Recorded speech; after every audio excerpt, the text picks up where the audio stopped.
Жетвата на пченицата е речиси на половина, а Министерството за земјоделство се уште нема утврдено цена за откуп, изјави Цветан Трипуновски од ВМРО ДПМН на пресконференција.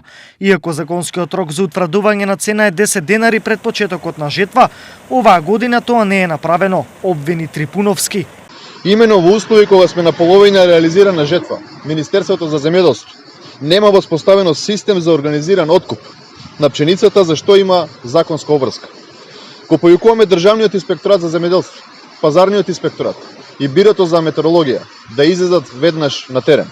Во полнек е жетвата на пченицата. Годинава се очекува за 4% поголемо производство од 2017 година, а дел од мелничарите веќе почнаа и со откуп. Во однос на цената, од Министерството излегува со следниот став.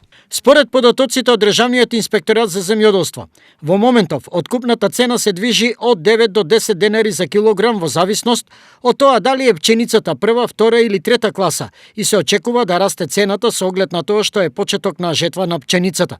Инспекторите од Дирекцијата за земјоделство се постојано на терен со цел да го контролираат откупот и дали секоја компанија што откупува ги има навреме истакнато откупните цени.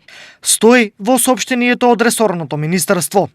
На ниво на држава под пченица се околу 70.500 хектари. До сега се ожнејани околу 30% од засејаните површини со остварен просечен принос од околу 3,5 тони по хектар во зависност од регионот. Според првичните проценки, оваа година се очекува производството од пченица да се движи од 240.000 до 250.000 тони.